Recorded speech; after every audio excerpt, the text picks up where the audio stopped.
नमस्कार साथियों, आप सभी का स्वागत है हमारे YouTube चैनल सुरभानुस ट्यूटोरियल के अंदर। आज हम जो टॉपिक के ऊपर बात करने वाले हैं वो है इवोल्यूशन और इसका मुख्य फोकस होगा क्लास 12th NCERT। NCERT के अंदर एक चैप्टर इवोल्यूशन दे रखा है और उसमें हमारा जो मेन फोकस है वो उस NCERT के अंदर पर्टिकुलर ओरिजिन ऑफ लाइफ को लेकर है। हम ओरिजिन ऑफ लाइफ के संदर्भ में कितने टाइप की थ्योरी दे रखी है उसके बारे में आज बात करेंगे। और इस चीज़ को समझने से पहले मैं आपको एक बात स्पष्ट करना चाहता हूँ कि आप जब ये चीज़ समझो तो आपको ऐसा नहीं मानना है कि हमको line to line NCERT cover करनी है, ठीक है। उसके अंदर जो 2 पेज के अंदर पूरी ओरिजिन ऑफ लाइफ के बारे में बताया गया है उसको मैं जो है वो बस केवल आऊँगा और रट्टू तोते की तरह जा कर के और आपके सामने बोल दूँगा, ऐसा नहीं है। हम ओरिजिन ऑफ लाइफ को कम्प्लीटली समझेंगे कि आखिर में इसमें जो थ्योरी दी हुई है इसके पीछे का क्या रीज़न है, क्योंकि वो जो 2 पेज है वो ऐसे संक्षिप्त रूप से इतना ज़्यादा शॉर्ट तरीके से बताया गया है कि बच्चा जब पहली बार उन चीज़ों को पढ़ता है तो उसको समझने में थोड़ी सी कठिनाई आती है। तो हम पूरा ध्यान रखेंगे कि जितनी थ्योरी दे रखी है उसको हम अच्छे से समझें और बीच बीच में मैं बताता रहूँगा कि ये चीज़ें या ये पॉइंट NCERT के रेफरेंस के हिसाब से इम्पोर्टेंट है जो आपके 12th बोर्ड में एग्ज़ाम के अंदर आ सकता है।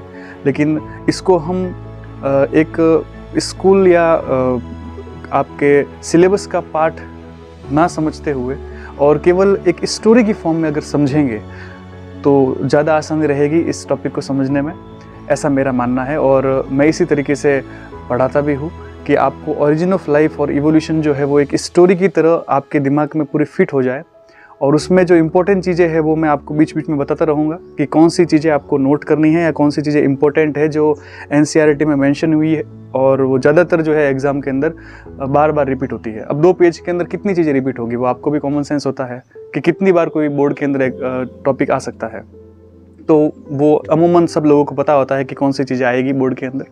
तो हमारा भी main topic origin of life को लेकर है, तो हम स्टार्ट करते हैं ओरिजिन ऑफ लाइफ को। देखिए, जो टॉपिक है इवोल्यूशन, उसको हर्बर्ट स्पेंसर ने टर्म दी थी इवोल्यूशन की। ये इम्पोर्टेंट है, इसको नोट कर लेना है कि हर्बर्ट स्पेंसर वो पहला ऐसा व्यक्ति था जिसने इवोल्यूशन टर्म को इजाद किया था। इवोल्यूशन टर्म जो है उसने दी थी। इवोल्यूशन को हम हिंदी में बोलते हैं उद्विकास, ठीक है। किसी जीव का विकास कैसे होता है, कौन से क्रम के रूप में उसका विकास होता है, वो हम इवोल्यूशन में पढ़ते हैं। इवोल्यूशन को समझने के लिए हमें ज़रूरी है ये समझना कि इवोल्यूशन जहाँ हो रहा है वो चीज़ कैसे बनी। मतलब ओरिजिन ऑफ लाइफ के अंदर हम ओरिजिन ऑफ यूनिवर्स को भी समझेंगे। अब कई ऐसे बच्चे होते हैं जो ये सवाल करते हैं कि ओरिजिन ऑफ यूनिवर्स का ओरिजिन ऑफ लाइफ से क्या लेना देना। तो देखिए, जब बच्चा पैदा होता है तो बच्चे के पैदा होने से पहले उसके खाने पीने की व्यवस्था, उसके रहने की व्यवस्था, वो पूरा का पूरा हो जाता है। ठीक वैसे ही जब लाइफ इवॉल्व हुई होगी, जब पहली बार कोई जीवन उत्पन्न हुआ होगा, उससे पहले जहाँ वो जीवन उत्पन्न हुआ है उसकी कहानी समझनी ज़रूरी है। इसीलिए हम इवोल्यूशन या ओरिजिन ऑफ लाइफ को पढ़ने के साथ साथ origin of universe, origin of earth भी पढ़ते हैं। तो देखिए, सबसे पहली चीज़, ओरिजिन ऑफ लाइफ या इवोल्यूशन के अंदर हमें ओरिजिन ऑफ यूनिवर्स पढ़ना है। अब ओरिजिन ऑफ यूनिवर्स के अंदर ही सब चीज़ें आ जाएगी, चाहे वो आपके सोलर सिस्टम का आपके इवोल्यूशन हो, चाहे अर्थ का इवोल्यूशन हो, फिर अर्थ के अंदर जितने भी जीव बने हैं उनका इवोल्यूशन हो। और इस चैप्टर के अंदर एक बात समझनी है कि जितनी भी बातें बताई जा रही है, जितनी भी थ्योरी बताई जा रही है, जितने सिद्धांत, जितनी अवधारणाएं दी जा रही है, वो सारी की सारी एक हिसाब से देखा जाए तो हाइपोथेसिस है कि ऐसा माना जा सकता है या ऐसा हुआ होगा, इस तरीके की चीज़ें, ठीक है। मे बी, कुड बी, ऐसे शब्दों का ज़्यादातर इस्तेमाल किया गया है इस चैप्टर के अंदर, क्योंकि अभी तक जब यहाँ पर आप इस वीडियो को देख रहे हो, अभी तक वैज्ञानिकों को या किसी भी ऐसे व्यक्ति को पूरी तरीके से जीवन की उत्पत्ति के संबंध में सही और सटीक जानकारी नहीं मिली है। इसीलिए चैप्टर के अंदर भी बार बार जगह जगह पर इस शब्द का इस्तेमाल किया गया है कि ऐसा हुआ होगा या ऐसा माना जा सकता है कि ऐसा हुआ होगा, ठीक है। तो हमें भी उसी तरीके से समझना है। तो चलिए हम स्टार्ट करते हैं कि कैसे यूनिवर्स की उत्पत्ति हुई थी। ओरिजिन ऑफ लाइफ के अंदर जो पहला सिद्धांत आता है, फर्स्ट थ्योरी आती है, वो है theory of special creation. Special creation के अकॉर्डिंग हम अलग अलग माइथोलॉजिकल स्टोरी को समझेंगे। थोड़ा इंटरेस्टिंग भी है, थोड़ा रिलीजियस भी है। अब जिस रिलीजियस कॉन्टेक्स्ट में हम बात करेंगे उसको वही मानेगा जो उस रिलीजन का होगा, क्योंकि वो एक परंपरा का हिस्सा होता है कि हाँ ठीक है, हमारे बुजुर्गों ने जो बातें हमको बताई है उसे हम स्वीकार करें और उसको बिना सोचे समझे उसको एक्सेप्ट करके चलते रहे, और ऐसा ही करना भी चाहिए। ठीक है, सब चीज़ों में साइंस नहीं होती है, क्योंकि साइंस तो खुद बोल रही है। इवोल्यूशन के अंदर चैप्टर के अंदर एनसीईआरटी में हम खुद पढ़ाते हैं, ठीक है, बायोलॉजी के अंदर, चाहे हिस्ट्री हो तो उसमें भी ये पढ़ाया जाता है कि जो ये सिद्धांत है वो उनमें से कौन सा सिद्धांत सही है वो हम नहीं कह सकते। ठीक है, आखिरी सत्य क्या है वो अभी पता नहीं है, तो इसलिए हम सारी थ्योरी को इंक्लूड करते हैं।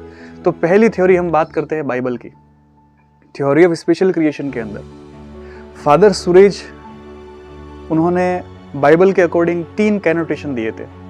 अब उसमें पहला कोटेशन ये था, फर्स्ट कथन फादर सुरेज का ये कहता है कि धरती पर जितने भी लिविंग ऑर्गेनिज्म जो आपको दिख रहे हैं वो वैसे ही है जैसे उन्होंने पहली बार गॉड ने बनाए थे, किसी भी तरीके का कोई बदलाव नहीं हुआ है।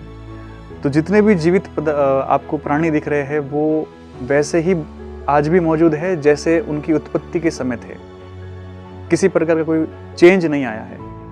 दूसरा कथन ये कहता है कि जो डाइवर्सिटी आपको दिख रही है आज, जितनी विभिन्नता आपको दिख रही है पेड़ पौधे जीव जंतुओं की, उनमें भी किसी भी तरीके का कोई बदलाव नहीं हुआ और ना आगे भविष्य में होगा। ये उनका दूसरा कैनोटेशन था, दूसरा कथन था। और थर्ड कैनोटेशन में ये कहते हैं कि पृथ्वी लगभग 4000 वर्ष पुरानी है। तो ये 3 कैनोटेशन फादर सुरेज के हैं, उन्होंने अपने माइथोलॉजिकल टेक्स्ट से ये चीज़ें बताई थी और इसको एनसीईआरटी में मेंशन किया हुआ है। तो आपको भी ये 3 कैनोटेशंस अच्छे से दिमाग में रखने हैं कि ये 3 कैनोटेशंस क्या होते हैं। अब हम बाइबल की बात कर लेते हैं, क्योंकि फादर सुरेज ने भी बाइबल को पढ़ के ही अपने हिसाब से ये थ्योरी दी थी। बाइबल क्या कहती है पृथ्वी के उत्पत्ति के संबंध में? तो 6 दिनों के अंदर लगभग धरती बनके तैयार हो गई थी। पहले दिन कहा जाता है कि स्वर्ग और नरक बने। उसके अगले दिन कहा जाता है कि जो पृथ्वी है उसमें समंदर और आकाश का निर्माण हुआ। फिर उसके अगले दिन सूखी धरती और वनस्पतियां बनाई गई, लेकिन पूरी धरती अंधकार में डूबी हुई थी। तो गॉड ने सोचा कि अंधकार से उजाला लाया जाए। उन्होंने कहा उजाला हो जा, और सूरज जो है उसका निर्माण हो गया। रात के अंदर उन्होंने चंद्रमा और सितारे बनाए। उसके अगले दिन आकाश के अंदर उड़ने वाले पक्षी और समुद्र के अंदर तैरने वाले जितने भी जो जीव होते हैं, एक्वेटिक एनिमल्स, वो सारे बनाए। उसके अगले दिन उन्होंने स्थल में रहने वाले जितने जीव और जो पशु होते हैं वो बनाए, और अंत में उन्होंने बनाया मानव। और मानव का जो नाम था वो था एडम, और एडम की 12वीं पसली से उन्होंने बनाई ईव। इस तरीके से एडम और ईव की संतान, पूरी पृथ्वी पर जितने भी मनुष्य आपको दिख रहे हैं वो सारे के सारे एडम और ईव की संतान है। तो इस तरीके से बाइबल जो है वो धरती की उत्पत्ति को मानती है। तो हमको भी इस तरीके से समझना है कि बाइबल में क्या लिखा हुआ है। ये तो थी क्रिश्चियनिटी की बात, बाइबल की बात, फादर सुरेज की बातें। इसको हम स्पेशल क्रिएशन के एक पार्ट में पढ़ते हैं, और एनसीईआरटी में केवल इसका ही जिक्र किया हुआ है, जिसमें हम स्पेशल रूप से फादर सुरेज के 3 कैनोटेशंस जो है उनको याद रखते हैं। बाकी ठीक है, हम स्टोरी पढ़ रहे हैं तो हमको स्टोरी सुननी है। फिर स्पेशल क्रिएशन में हम हिंदू माइथोलॉजिकल की बात करते हैं। हिंदू माइथोलॉजी स्टोरी जो है वो क्या कहती है कि पूरी सृष्टि जो है वो ब्रह्मा जी ने बनाई। अब देखो, हिंदू माइथोलॉजी के अंदर जो है वो किताबों का कोई पार नहीं है, लेकिन फिर भी हम मुख्य रूप से वेदों और पुराणों को मानते हैं। पुराणों में मत्स्य पुराण और विष्णु पुराण और ब्रह्मा पुराण, इनके अंदर बताया गया है कि ब्रह्मा ने सृष्टि को बनाया था, और ब्रह्मा ने सबसे पहला जो मनुष्य बनाया उसका नाम रखा था मनु, और उसके साथ में एक स्त्री को बनाया जिसका नाम था श्रद्धा या सतरूपा। सतरूपा का मतलब होता है वो 100 अलग अलग उसकी फॉर्म्स थी। तो इस तरीके से संपूर्ण चराचर जगत के अंदर मनुष्य जो है उसकी उत्पत्ति हुई, और आज जितने भी जो मनुष्य दिख रहे हैं वो सब के सब मनु और शतरूपा की संतान है। ये पौराणिक बातें हैं, पुराणों के अंदर लिखी हुई बातें हैं। वेदों का कंसेप्ट अलग है। वेदों के अनुसार जो एलिमेंट्री साइंस है, जो मेटाफिजिक्स है, तत्व ज्ञान है, उसके आधार पर पृथ्वी की उत्पत्ति को समझा जाता है कि जितने भी जो एलिमेंट्स है उनके थ्रू पृथ्वी बनी है, जो आज की साइंस जिसे मान रही है। तो वेदों का जिक्र मामला अलग है, पूरा पुराणों का मामला जो है वो अलग है। लेकिन अगर हम कंसेप्ट को देखें तो कंसेप्ट ये कहता है, जो आजकल आपके घरों में या हमारे घरों के अंदर जो हिंदुओं के देवी देवताओं के चित्र होते हैं, उसमें एक चित्र आपने काफ़ी देखा होगा कि एक शेषनाग पर समंदर के अंदर विष्णु जी अपनी सैया पर लेटे हुए हैं और विष्णु जी की नाभि से एक कमल खिलता है और उस कमल के अंदर ब्रह्मा बैठे हुए हैं। वो कमल खिलता है, ब्रह्मा आंख खोलते हैं और पूरी सृष्टि बनती है, यूनिवर्स बनता है। और फिर जैसे ही ब्रह्मा अपनी आंखें बंद कर देते हैं, कमल बंद हो जाता है और वापस से समाप्त हो जाता है कमल। इस प्रकार से एक ब्रह्मांड जो है वो समाप्त हो जाता है। फिर वापस एक नया कमल खिलता है और फिर एक नए ब्रह्मांड की उत्पत्ति होती है। तो इस तरीके से कहा जाता है वेदों के अनुसार कि ब्रह्मांड जो है वो हमेशा बनता रहता है और बिगड़ता रहता है। जैसे हर जीव की आयु होती है, वैसे ब्रह्मांड की भी अपनी एक आयु है, एक समय निर्धारित किया हुआ है। तो उसको हम अलग अलग प्रकार के काल खंडों में पढ़ते हैं। जैसे एक कल्प होता है और उस कल्प के अंदर लगभग 14 मनवंतर होते हैं और हर मनवंतर के अंदर अलग अलग काल होते हैं। हर मनवंतर को एक मनु के द्वारा लीड किया जाता है। आज जो हम जिस समय अभी हम अस्तित्व में है, उस समय को 7वां मनवंतर कहा गया है गणना के अनुसार। तो हर मनवंतर जो है वो आता रहता है, 14 मनवंतर से मिलकर के एक कल्प बनता है। तो इस तरीके से ब्रह्मांड जो है वो बनता और बिगड़ता रहता है। ये सिद्धांत है हिंदू जो माइथोलॉजिकल, जो रिलीजियस जो टेक्स्ट है उसका। ये अलग अलग माइथोलॉजिकल स्टोरी है। तो जितनी भी माइथोलॉजिकल स्टोरी की हम बात करें, अलग अलग धर्मों की बात करें, अलग अलग संप्रदायों के अनुसार पृथ्वी की उत्पत्ति कैसे हुई थी उसकी बात करें, तो वो सारा का सारा थ्योरी ऑफ स्पेशल क्रिएशन में आ जाता है। तो कहानियां हैं, कहानियों का कोई पार नहीं है। जितनी दुनिया में धर्म है, जितने संप्रदाय है, जितने मत है, उतनी ही कहानियां होगी। सिंपल सी बात है। तो हमने यहाँ मुख्य बातों को लिया है। बाइबल के अनुसार धरती कैसे बनी, हिंदुओं के अनुसार और जैनों के अनुसार किस प्रकार से उनके कॉस्मोलॉजी जो है वो क्या कहती है सृष्टि की उत्पत्ति के संबंध में। अब ये थ्योरीज ऑफ स्पेशल क्रिएशन के बाद हम बात करते हैं सबसे पहले थ्योरी ऑफ एबायोजेनेसिस। अजैववाद या एबायोजेनेसिस क्या होता है? बहुत सारे ग्रीक दार्शनिक हुए हैं, ग्रीक फिलोसोफर्स, जिसको अपन पहले ग्रीक बोलते थे, आज उसको हम हिंदी में यूनान बोलते हैं। तो यूनानिक जो दार्शनिक थे या ग्रीक फिलोसोफर्स थे, उनके अनुसार धरती या सृष्टि की उत्पत्ति कैसे हुई या जीवन की उत्पत्ति कैसे हुई, तो उनका ऐसा कहना था कि जीव जो है वो अजैविक पदार्थों से मिलकर बना है, जैसे मिट्टी, हवा, पानी, आग या कोई ऐसा तत्व जिसे अभी तक डिफाइन नहीं किया गया है, जो निश्चित नहीं हो पाया है कि हाँ इस तत्व से कोई धरती बनी होगी या इस तत्व से जीवन की उत्पत्ति हुई होगी। तो वो फिक्स नहीं है अभी तक। तो बहुत सारे दार्शनिक हुए हैं, जैसे थेल्स, एनाक्सिमेंडर, एम्पिडोकल, एरिस्टोटल, प्लूटो। ये बहुत सारे ऐसे दार्शनिक थे जिन्होंने अलग अलग समय पर अलग अलग थ्योरी दी कि ओरिजिन ऑफ लाइफ कैसे हुई होगी। किसी का ऐसा मानना था कि जल जो है वो मुख्य रूप से सृष्टि का मेन स्रोत है, क्योंकि हर एक जीव के अंदर आपको जल मिलता है। तो जल जो है उसको उन्होंने परमेश्वर की संज्ञा दी थी कि जल से ही पूरी सृष्टि बनी है। कुछ का ऐसा मानना था कि हवा से सृष्टि बनी है। कुछ ऐसे भी दार्शनिक थे जो ऐसा कहते थे कि जो आग होती है उससे सृष्टि बनी है। तो इन्होंने अजैविक पदार्थों से जो जीवित, जो लिविंग ऑर्गेनिज्म है, उनकी उत्पत्ति को समझाया था। ये थ्योरी जिसमें हम अजैविक पदार्थों से, जो नॉन लिविंग थिंग्स है, उनसे जीवित जीवों की बात कर रहे हैं, लिविंग ऑर्गेनिज्म के ओरिजिन की बात कर रहे हैं, उसको हम कौन सी थ्योरी में पढ़ रहे हैं?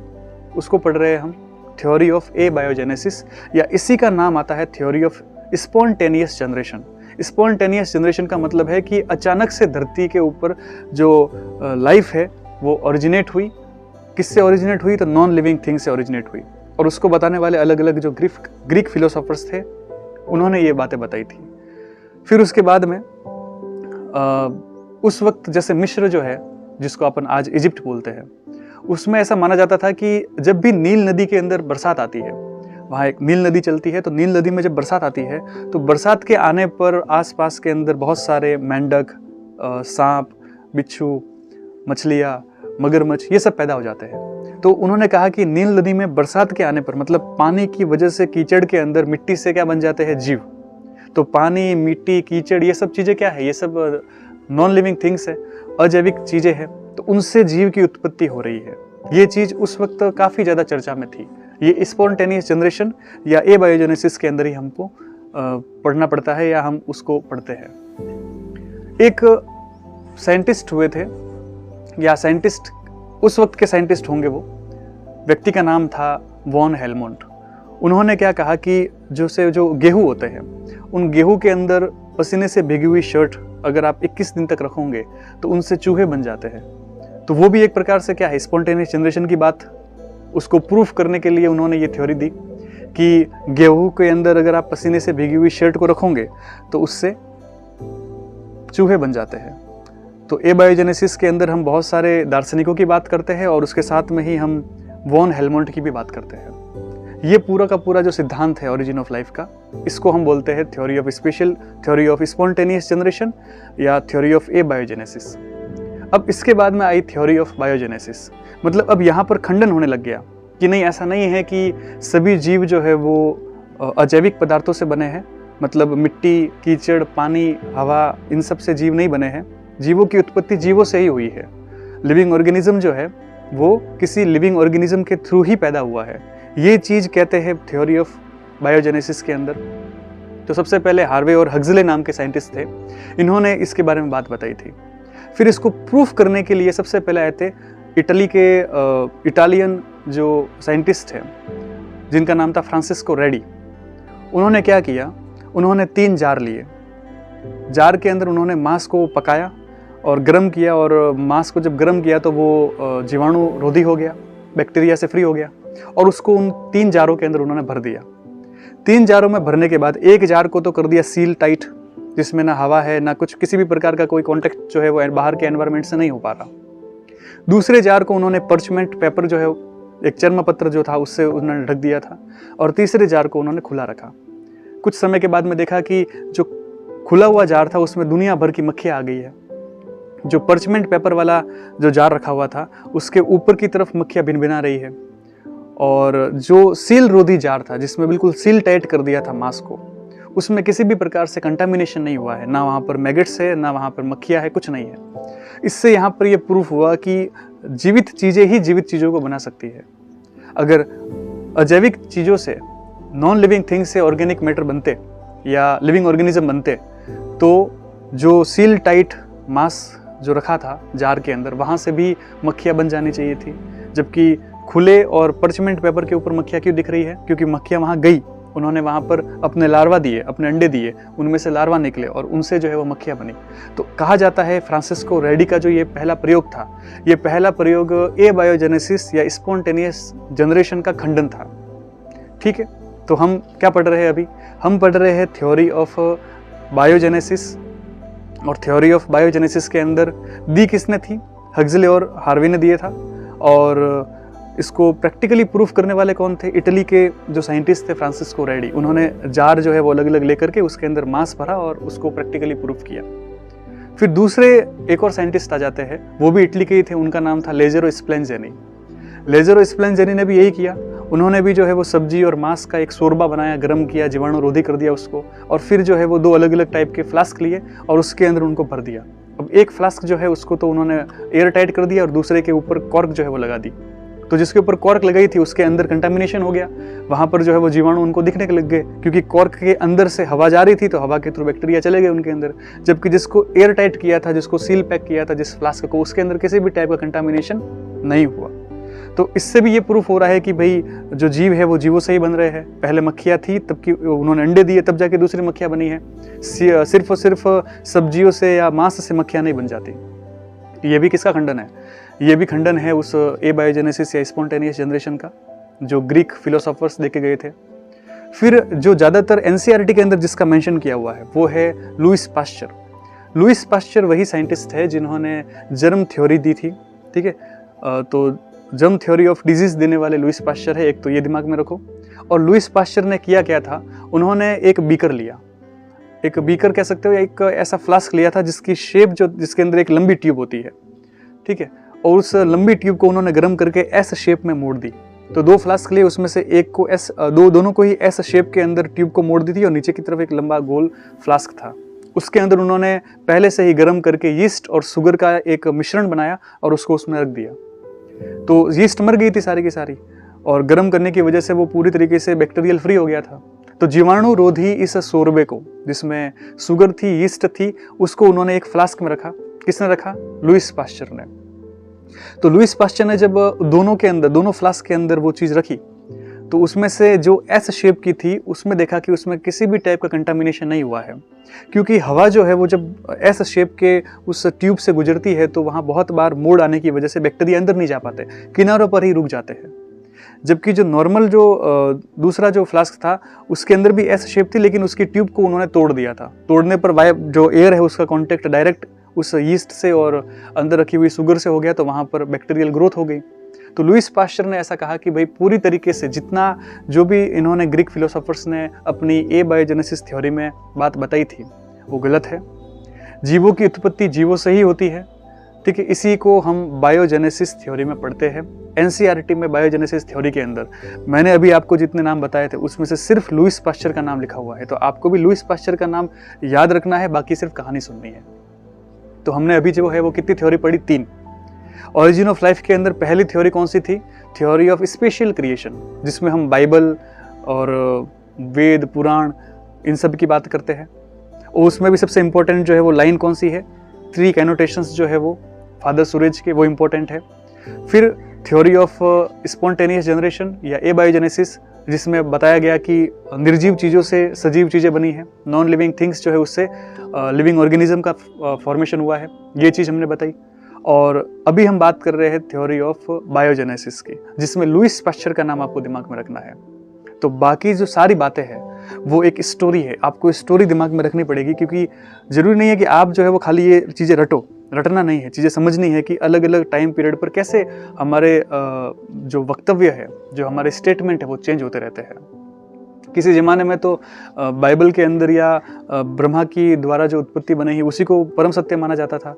किसी ज़माने में यूनानियों के द्वारा जो दिए गए सिद्धांत है उसी को परम सत्य माना जाता था, और उसके बाद में फिर जो लुईस पाश्चर ने बताया उसको सत्य मान रहे हैं आज हम। तो ये सारी चीज़ें जो है वो समय के अनुसार बदलती रहती है। फिर एक सिद्धांत जिसके अंदर हम बात करते हैं कि जो धरती के अंदर जो हम जीव देख रहे हैं वो वास्तव में धरती के अंदर से बने ही नहीं है, वो किसी और ब्रह्मांड से या किसी और प्लेनेट से आए हैं। उसको बोलते हैं हम कॉस्मोजोइक थ्योरी। कॉस्मोजोइक थ्योरी को देने वाले थे रिचर के अनुसार क्या होता है कि स्पोर की फॉर्म में कोई भी जीव जो है वो अपने स्पोर की फॉर्म में एक स्थान से दूसरे स्थान पर जाता है। अब एक स्थान से दूसरे स्थान का मतलब ये नहीं है कि आप इंडिया से अमेरिका चले गए। एक स्थान से दूसरे स्थान का मतलब रिचर के अनुसार ये था कॉस्मोजोइक थ्योरी में कि कोई स्पोर होता है जो एक प्लेनेट से दूसरे प्लेनेट पे जाता है या एक सोलर सिस्टम से दूसरे सोलर सिस्टम के अंदर जाता है।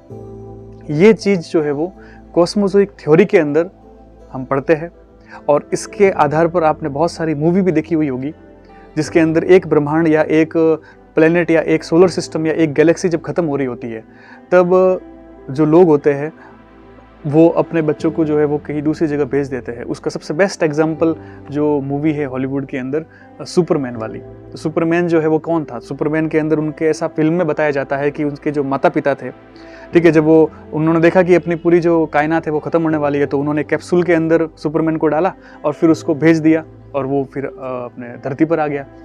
तो ऐसा कॉस्मोजोइक थ्योरी में ऐसा मानते हैं कि स्पोर जो है वो धरती पर आता है, उसी से सारे सृष्टि के अंदर जितने भी जीव आपको दिख रहे हैं वो बने होंगे। ये कॉस्मोजोइक थ्योरी के अंदर है। एनसीईआरटी में कॉस्मोजोइक थ्योरी नहीं दे रखी है, एनसीईआरटी में दे रखी है panspermia theory. Panspermia theory Arrhenius ने दी थी। अरेनियस का सिद्धांत भी यही है कि प्रोटोप्लाज्म की फॉर्म में या स्पोर की फॉर्म में कोई भी जीव एक स्थान से दूसरे स्थान पर, मतलब एक प्लेनेट से दूसरे प्लेनेट पर जाता है, और ये प्रोटोप्लाज्म जो है वो हमेशा जो है वो एक प्लेनेट से दूसरे प्लेनेट पर जाते रहते हैं और खोज करते हैं कि सूटेबल कंडीशन कहाँ पर है। जहाँ पर भी सूटेबल कंडीशन होगी, जहाँ पर भी अनुकूल वातावरण होगा, वहाँ पर वो ग्रो कर लेते हैं और पूरी सृष्टि में जितने भी आपको जो अलग अलग प्रकार के डाइवर्सिटी दिखती है ऑर्गेनिज्म के अंदर, वो वहाँ पर पैदा हो जाती है और इसमें लाखों सालों का समय लगता है। तो ये सिद्धांत जो है वो अलग अलग है, जिसमें कॉस्मोजोइक थ्योरी बता रही है रिचर की कि स्पोर जो है वो एक स्थान से दूसरे स्थान पर, एक प्लेनेट से दूसरे प्लेनेट पर गए। और पेनिस्पर्मिया थ्योरी जो एनसीईआरटी में मेंशन है, उसमें बताया जा रहा है कि अरेनियस ने यह कहा था कि स्पोर या प्रोटोप्लाज्म एक प्लेनेट से दूसरे प्लेनेट पे जाते हैं और फिर वहां पर सूटेबल कंडीशन देखते हैं और वहां ग्रो कर लेते हैं। ठीक है, तो ये सारी चीजें जो है वो अलग अलग थ्योरी के अंदर हम पढ़ रहे हैं। अब जिसको थोड़ा सा डिटेल के अंदर एनसीईआरटी में लिखा हुआ है वो थ्योरी है big bang theory. Big bang theory दी थी एबे लेमेट्रे ने। एबे लेमेट्रे जो साइंटिस्ट है, उन्होंने बिग बैंग थ्योरी में क्या बताया कि सबसे पहले पूरे ब्रह्मांड के अंदर अंधकार था। ये अंधकार के रूप में पूरी ब्रह्मांड जो है वो फैला हुआ था, अंधकार उस ब्रह्मांड के अंदर। वहाँ पर वो एक कोई सूक्ष्म पुंज होता है, बहुत ज़्यादा माइक्रो पार्टिकल, छोटा सा पार्टिकल, और उस पार्टिकल के अंदर एक्सप्लोजन हुआ। वो एक्सप्लोजन इतना भयंकर था, वो विस्फोट, वो जो घटना है विस्फोट वाली, वो इतनी ज़्यादा भयंकर थी जिसकी हम सामान्य मस्तिष्क वाले मनुष्य उसकी कल्पना नहीं कर पाते। इतना भयंकर विस्फोट हुआ होगा उस सूक्ष्म पुंज के अंदर, और उस सूक्ष्म पुंज के अंदर जितने भी जो एलिमेंट होंगे वो सारे के सारे बिखर गए। तो एबे लेमेट्रे क्या कहता है बिग बैंग थ्योरी के अनुसार कि पहले ब्रह्मांड जो है वो पूरी तरीके से अंधकार में था। किसी सूक्ष्म पुंज के अंदर अचानक से ही क्या हो गया, विस्फोट, और वो विस्फोट होने से पूरा ब्रह्मांड जो है वो फैलने लगा, प्रसारित होने लगा। ये जो ब्रह्मांड का जो प्रसार है, ब्रह्मांड का जो विस्तार है, वो होता रहा। और एक समय ऐसा आएगा जब वापस से ये जब अपनी पूरी क्षमता में आ जाएगा, तब वापस से कंडेंस होना चालू कर देगा और फिर वापस से क्या हो जाएगा, बिल्कुल से सूक्ष्म पुंज के रूप में वापस आ जाएगा। तो ब्रह्मांड की उत्पत्ति और समाप्ति, इसकी जो थ्योरी है उसको हम बोलते हैं ऑसिलेटिंग थ्योरी। ठीक है, ब्रह्मांड बना, फैला, फिर एक सीमा आई, उसके बाद फिर वापस वो कंडेंस होगा और फिर से वापस से एक सूक्ष्म पुंज का रूप ले लेगा। ये थ्योरी एबे लेमेट्रे ने बताई थी। अब इसी थ्योरी को हम थोड़ा सा और डिटेल के अंदर पढ़ते हैं, क्योंकि एनसीईआरटी में भी थोड़ी इसकी डिटेल लिखी हुई है, तो समझते हैं इसको। देखिए, हुआ क्या था कि जब सूक्ष्म पुंज के अंदर विस्फोट हुआ तो वो एक ताप नाभिकीय विघटन हुआ था। ठीक है, थर्मोन्यूक्लियर एक्सप्लोजन की वजह से सूक्ष्म पुंज में विस्फोट हुआ और ब्रह्मांड जो है वो फैलता रहा। ब्रह्मांड के फैलने पर सबसे ज्यादा जो गैस बनी वो हाइड्रोजन और हीलियम गैस थी, ये याद रखना है। हाइड्रोजन और हीलियम गैस जो है उससे ब्रह्मांड के अंदर प्रसारण होना चालू हो गया था और सबसे ज्यादा मात्रा में हाइड्रोजन और हीलियम गैस थी। अब ये गैस धीरे धीरे क्या होने लगी, कंडेंस, उससे लाखों तरह की गैलेक्सीज बनी। ये लाखों गैलेक्सीज ब्रह्मांड के अंदर जब बन गई तो उसमें से एक गैलेक्सी बन जाती है हमारी वाली गैलेक्सी, जिसको हम बोलते हैं मंदाकिनी। और उस गैलेक्सी के अंदर लाखों, सैकड़ों, हजारों मिल्की वे बन जाती है। उसमें से हमारी जो मंदाकिनी गैलेक्सी है उसके अंदर जो मिल्की वे बनी बहुत सारी, उसमें से एक मिल्की वे का नाम है आकाश गंगा। और इस आकाश गंगा के अंतिम छोर पर एक सोलर सिस्टम है और उस सोलर सिस्टम के अंदर अर्थ है जो सन के चारों तरफ मूव कर रही है, और उस अर्थ के अंदर इंडिया है जिसमें राजस्थान है और जहाँ से ये वीडियो बनाया जा रहा है। और बताया जा रहा है कि धरती की उत्पत्ति और यूनिवर्स की उत्पत्ति कैसे हुई। तो मनुष्य का मस्तिष्क जो है वो अपार क्षमताओं से भरा हुआ है, कुछ भी सोच सकते हैं। तो सोचने में क्या है और कहानी सुनने में क्या है, तो हमको सुनना है, क्योंकि एनसीईआरटी भी ऐसा लिख रही है कि ऐसा हुआ होगा, तो मान लेने में क्या जाता है, कहानियां सुनने में कुछ जाता है नहीं किसी का। तो एबे लेमेट्रे ये कह रहा था कि एक्सप्लोजन हुआ, एक्सप्लोजन से गैस फैली, गैस कंडेंस हुई, कंडेंस होने पर एक डिस्क शेप की स्ट्रक्चर बन गई। वो जो डिस्क शेप की स्ट्रक्चर थी उससे धीरे धीरे बहुत सारे मिल्की वे, गैलेक्सीज, उसके अंदर मिल्की वे और उसके अंदर सोलर सिस्टम बनने लग गए। हमारा जो सोलर सिस्टम था उसको पहले हम बोलते थे सोलर नेबुला, क्योंकि वो कंडेंस हो रहा था। कंडेंस होने पर बहुत सारे पार्टिकल मॉलिक्यूल्स की फॉर्म में आए, वो मॉलिक्यूल्स से ऑर्गेनिक मैटर बने। ठीक है, और वो जो है वो एक स्ट्रक्चर बन गया पूरा का पूरा। ये जो स्ट्रक्चर था इसी को हम प्लेनेट बोल रहे हैं। इसी प्लेनेट के अंदर हमारी धरती का भी निर्माण हो गया। तो यूनिवर्स जो है उसमें एक्सप्लोजन हुआ था आज से लगभग 20 बिलियन ईयर्स अगो, और उसके 20 बिलियन ईयर्स अगो के अंदर तो क्या हुआ था, एक्सप्लोजन। एक्सप्लोजन के बाद में ये सारी घटनाएं हुई, मंदाकिनियाँ बनी, बहुत सारी गैलेक्सीज बनी, बहुत सारी मिल्की वे बनी और बहुत सारे सोलर सिस्टम बने। लेकिन जो हम अर्थ का फॉर्मेशन पढ़ते हैं वो अर्थ का फॉर्मेशन पढ़ रहे हैं 4.5 बिलियन ईयर्स अगो अर्थ का फॉर्मेशन हुआ। आज से लगभग 4.5 बिलियन ईयर्स पहले अर्थ का फॉर्मेशन हुआ। और उस अर्थ के अंदर अब क्या होता है, अर्थ जो है वो एक गैस का पिंड है, ऐसा माना जाता था पहले कि पूरा गैस का बना हुआ था और उसके अंदर हाइड्रोजन हीलियम ज़्यादा मात्रा में थे, ठीक है। फिर ये गैस जो है वो धीरे धीरे क्या होने लगी, कंडेंस। वहाँ पर भी प्लैनेट के अंदर भी सेम सिस्टम होगा। और जब ये कंडेंस होने लगी, मॉलिक्यूल्स बनने लगे, तो स्थल मंडल का निर्माण हुआ, लिथोस्फीयर का निर्माण हुआ। वहाँ पर बहुत ज़्यादा मात्रा में ज्वालामुखी थे, तो वॉल्केनो जो है वॉल्केनिक इरप्शन हुआ, उसमें से मोल्टन मास निकला, पिघलता हुआ लावा, और पिघलते हुए लावा के अंदर बहुत सारी गैसें जो है वो निकल रही थी। वो गैस कौन कौन सी थी उसके बारे में पूछा जाता है। उसके अंदर ज़्यादा मात्रा में तो हाइड्रोजन है, मीथेन है, कार्बन डाइऑक्साइड है और वाटर वेपर्स। ये सारी की सारी मात्रा के अंदर हमको उस मोल्टन मास से निकलती हुई देखने को मिल रही थी। टेम्परेचर बहुत ज़्यादा था, तो धीरे धीरे टेम्परेचर क्या होने लग गया, अब अर्थ का टेम्परेचर धीरे धीरे डिक्रीज होने लग गया। अर्थ के टेम्परेचर में जैसे ही थोड़ी बहुत डिक्रीजमेंट आई, तब यूवी लाइट आ रही थी, कॉस्मिक रेज, हार्मफुल रेडिएशन। उसकी वजह से जो वाटर वेपर था उसके मॉलिक्यूल्स जो H2O थे वो स्प्लिट हुए, हाइड्रोजन अलग हो गई, ऑक्सीजन अलग हो गई। लेकिन ऑक्सीजन जो है वो जब जैसे ही अलग हो रही थी, वो ऑक्सीजन फिर से अमोनिया के साथ में या मीथेन के साथ में रिएक्ट करके और फिर से कोई दूसरा मॉलिक्यूल बना रही थी। क्योंकि स्टार्टिंग का जो एटमॉस्फेयर था वो रिड्यूसिंग टाइप का एटमॉस्फेयर था। अब यहाँ से क्वेश्चन पूछते हैं एनसीईआरटी में कि रिड्यूसिंग टाइप का एटमॉस्फेयर क्या होता है। रिड्यूसिंग या अपचायक प्रकृति का जो वातावरण होता है वो, उसका मतलब ये है कि वहाँ पर ऑक्सीजन फ्री नहीं है, फ्री ऑक्सीजन उस वक्त नहीं थी।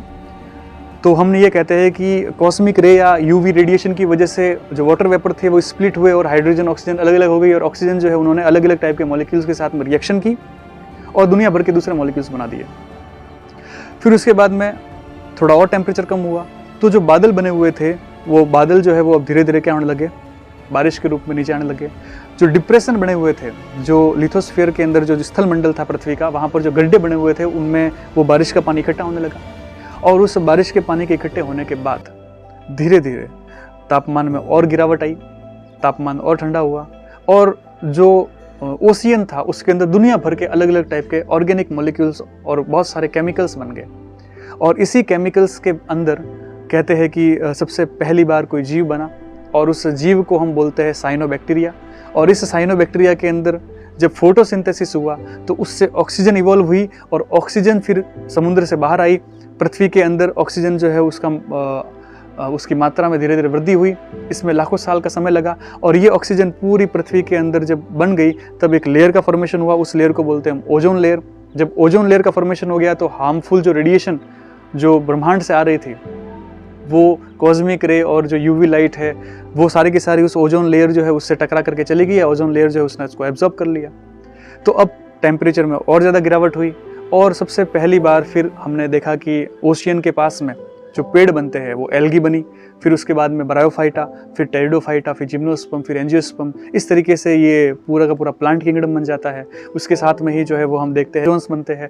फिर प्रोटोजोआ के बाद में पॉरीफेरा, सिलेंट्रेटा, है ना, Platyhelminthes, Aschelminthes, Annelida, Arthropoda, Mollusca, Echinodermata, Hemichordata, Chordata के अंदर फिर वर्टिब्रेटा के अंदर जो है वो एंड के अंदर मैमल बनते हैं। तो ये एक पूरा इवोल्यूशन है, पूरी स्टोरी है। स्टोरी में एब्बे लेमेटर का रोल थोड़ा सा इंपॉर्टेंट है, क्योंकि उन्होंने जो बिग बैंग थ्योरी दी थी उसको आज हम मान रहे हैं।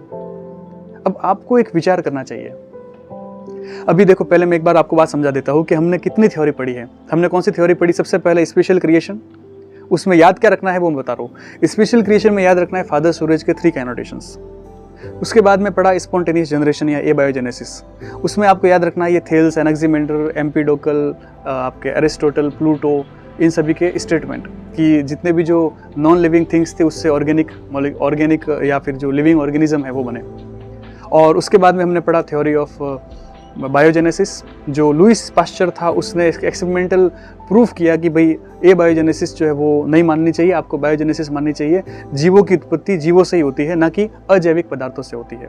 फिर हमने पेनेस्पर्मिया थ्योरी को पढ़ा। पेनेस्पर्मिया थ्योरी जो है वो अरेनियस ने दी थी, वो ध्यान रखना है आपको। फिर उसके बाद में आपने याद रखना है ये वाली थ्योरी जो बिग बैंग वाली थ्योरी है एबे लेमेटर की। अब बिग बैंग थ्योरी को ही और अच्छे तरीके से अगर समझना है तो हम बात करते हैं थ्योरी ऑफ केमिकल इवोल्यूशन की। अब यहाँ पर तो खुलेआम बोला जा रहा है कि हाँ, ऑर्गेनिज्म से ऑर्गेनिज्म नहीं बना। किससे बना है? जो मॉलिक्यूल्स होते हैं, केमिकल जो मॉलिक्यूल्स होते हैं, उनसे जीवों की उत्पत्ति हुई है। तो ये चीज़ जो है वो ओपेरिन और हेल्डन ने बताई थी। अब इस चीज़ को हम थोड़ा सा डिटेल में समझते हैं, इसके ऊपर मैं एक्सप्लेनेशन करता हूँ, आपको थोड़ा समझना है इस चीज़ को, क्योंकि एनसीईआरटी के अंदर उस चीज़ का मेंशन किया हुआ है। ओपेरिन एक रशियन साइंटिस्ट थे और हेल्डन जो है वो इंग्लैंड के अंदर रहने वाले भारतीय मूल के साइंटिस्ट थे। ओपेरिन और हेल्डन क्या बोलते हैं कि जितनी भी जो हम ये प्रकृति देख रहे हैं, इसके अंदर जीवों की उत्पत्ति, ओरिजिन ऑफ लाइफ के संदर्भ में मैं बता रहा हूँ कि जितने भी जीव जो आप देख रहे हो वो सारे के सारे जीव केमिकल से बने हैं, रासायनिक संयोगों से जीवों का निर्माण हुआ है। ठीक है, अब ये रासायनिक संयोगों से जो जीवों का निर्माण हुआ है, इसके अंदर सबसे इंपॉर्टेंट क्या हो जाता है? रसायन।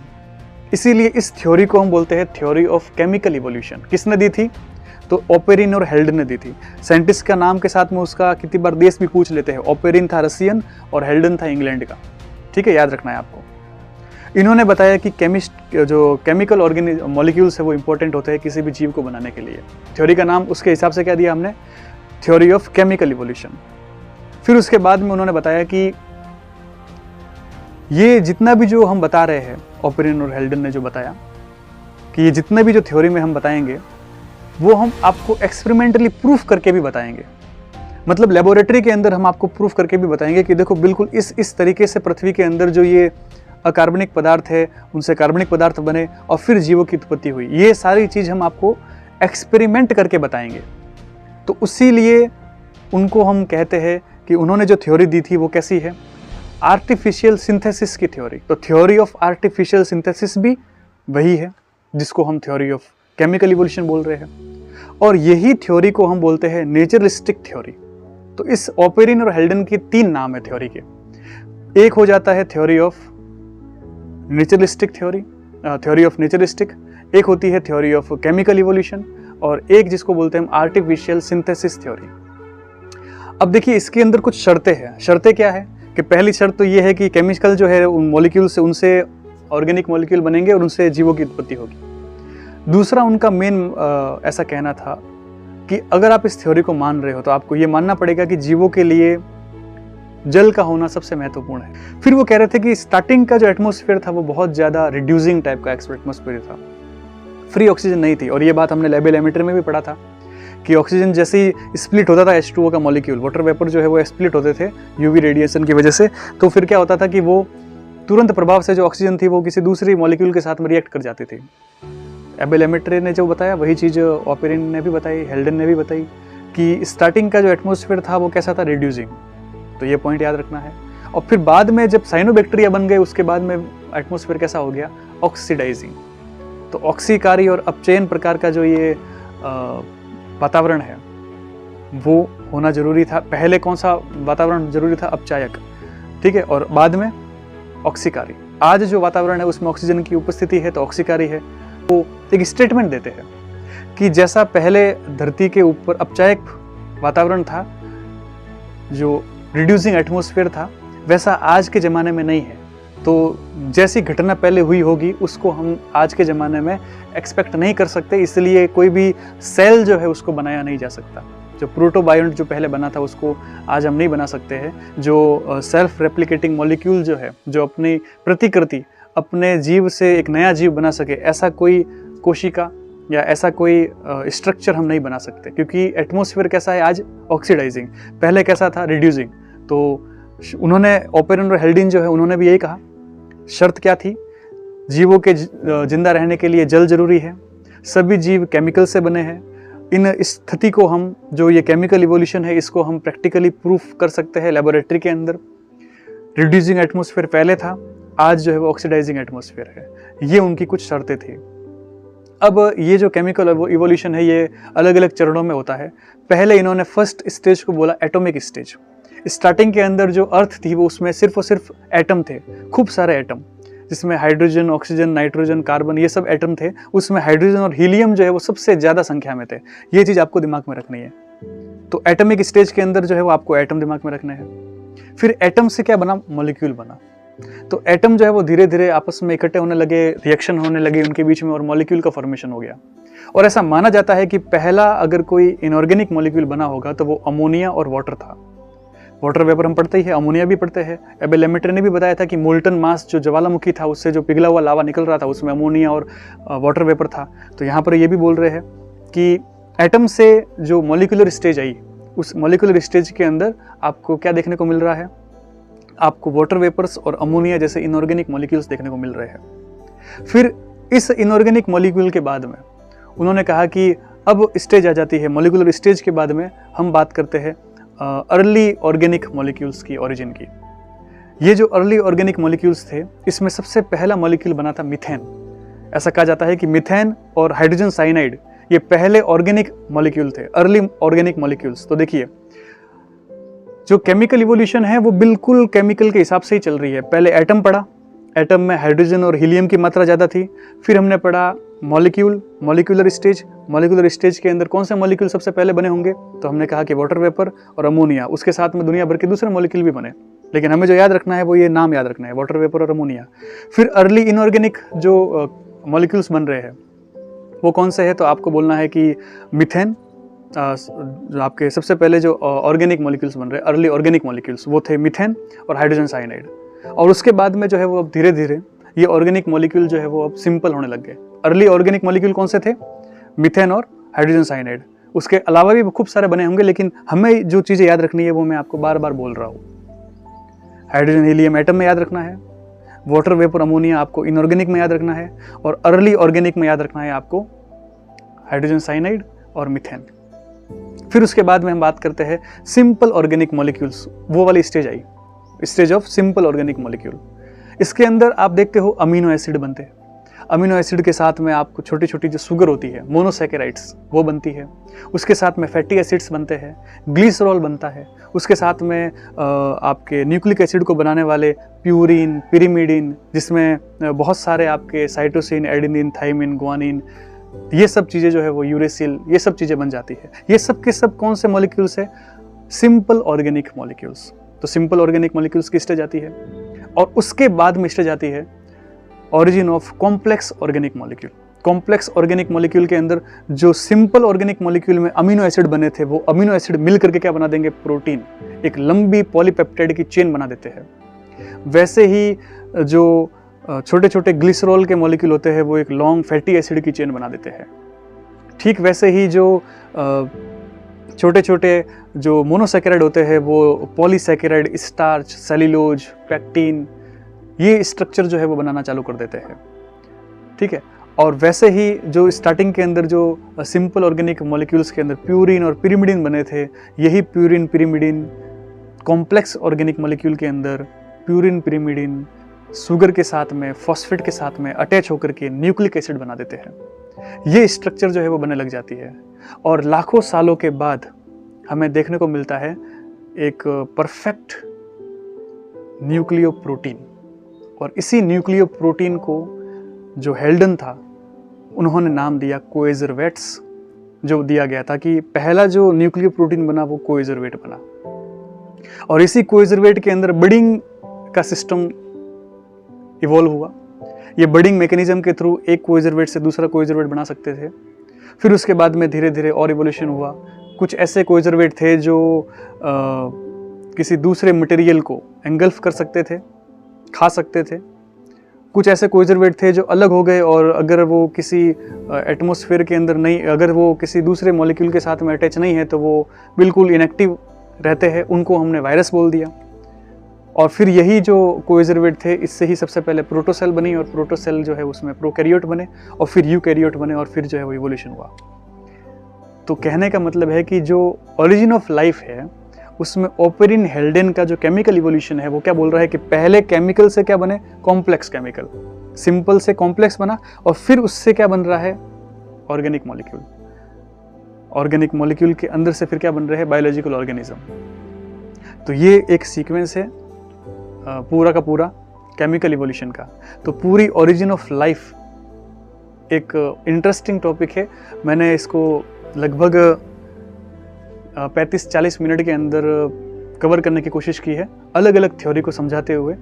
तो अलग अलग थ्योरी में अगर मैं एक साथ थ्योरी का नाम लूँ तो पहले आपको सीक्वेंस के तरीके से पहले याद रखनी है थ्योरी ऑफ स्पेशल क्रिएशन, फिर याद रखनी है थ्योरी ऑफ स्पॉन्टेनियस जनरेशन, फिर याद रखनी है थ्योरी ऑफ बायोजेनेसिस, उसके अंदर लुईस पास्चर का एक्सपेरिमेंट, फिर पेनिस्पर्मिया थ्योरी, फिर आपको याद रखना है जो ओपेरिन और हेल्डन की थ्योरी थी, और इस ओपेरिन और हेल्डन की जो केमिकल एवोल्यूशन वाला थ्योरी थी उसके बाद उसको एक्सपेरिमेंटली प्रूव करने वाला था शिकागो यूनिवर्सिटी के अंदर जो स्टूडेंट था जिसका नाम था मिलर, स्टैनले मिलर, उनका एक्सपेरिमेंट, मिलर एक्सपेरिमेंट।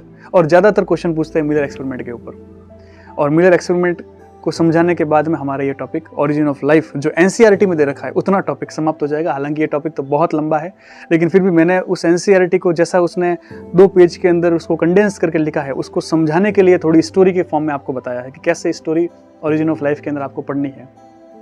अब मिलर का एक्सपेरिमेंट क्या था, उसने वही सारी चीज़ें, वही सारा एटमॉस्फेयर, वही सारी शर्तें, कंडीशन अप्लाई की जो ओपेरिन और हेल्डन ने बताई थी। उन्होंने एक एपरेटर्स लिए, एक फ्लास्क लिया, पूरे एपरेटर्स को उन्होंने जो है वो वायुरोधी बना दिया, किसी भी टाइप का कोई एटमॉस्फेयर उसके अंदर नहीं है। उसके अंदर उन्होंने गैस भरी, उन्होंने मीथेन, अमोनिया और हाइड्रोजन, ये 3 चीज़ें ली, और इनका रेशो क्या लिया, 2:1:2। क्या क्या लिया, मीथेन, अमोनिया, हाइड्रोजन, इनका 2:1:2 ये लिया। टंगस्टन के इलेक्ट्रॉन लिए, वो इलेक्ट्रोड जो है उसमें उन्होंने एक्सप्लोजन किया, तो अर्ली एटमॉस्फेयर बना दिया उन्होंने जैसा पहले रहा होगा। और फिर उस जब एक्सप्लोजन किया उसके अंदर, जब इलेक्ट्रिक स्पार्क किया उसके अंदर, तो ऐसा माना जाता है कि स्टार्टिंग के अंदर जो कंडीशन रही होगी, बिजली चमकती थी, बहुत ज़्यादा स्ट्रॉन्ग थे, टेम्परेचर बहुत ज़्यादा था, वो सारी की सारी कंडीशन उन्होंने एक्सपेरिमेंटली प्रूफ करने के लिए लेबोरेटरी में उस एपरेटर्स के अंदर अप्लाई कर दी। अब ये अप्लाई कर दी तो इस प्रोसेस को वो चलाते रहे। 18 दिन तक उन्होंने ये प्रोसेस किया। उन्होंने टंगस्टन के इलेक्ट्रोड के अंदर स्पार्क जो है उसको किया, उसकी वजह से हाइड्रोजन, मीथेन, अमोनिया, ये सब के अंदर जो है वो मामला चलता रहा। और ठंडा रखने के लिए एक कंडेंसर जो है उन्होंने रख दिया था ताकि वो एपरेटर्स जो है वो फट ना जाए, तो वहाँ पर एक ठंडा रखने के लिए जो है वो कंडेंसर भी था। 18 दिन के बाद में उन्होंने देखा कि नीचे की तरफ बहुत सारे कुछ केमिकल जो है वो देखने को मिले। वो केमिकल कौन कौन से थे? वो केमिकल वही थे जो ओपेरिन और हेल्डन ने बताए थे। ओपेरिन और हेल्डन ने क्या बताया था कि सबसे पहले एटम से क्या बना, मॉलिक्यूल। मॉलिक्यूल के अंदर कौन से मॉलिक्यूल पहले बने? वाटर वेपर और अमोनिया। वाटर वेपर अमोनिया जो है उन्होंने वहाँ अप्लाई कर दिया था। तो अब हम क्या बात करेंगे? हम उन अर्ली इनऑर्गेनिक मॉलिक्यूल से अब अर्ली ऑर्गेनिक मॉलिक्यूल की बात करेंगे, जो था मीथेन। तो मीथेन भी उन्होंने डाल दिया था। अर्ली ऑर्गेनिक मॉलिक्यूल के बाद में क्या बना था? Simple organic molecule. तो कहा गया कि मिलर ने जो एक्सपेरिमेंट किए उसमें उनको 18 दिन के बाद में जो चीज़ मिली वो थी क्या? Amino acid, alanine, glycine, aspartic, इस टाइप के अमीनो एसिड उनको देखने को मिले।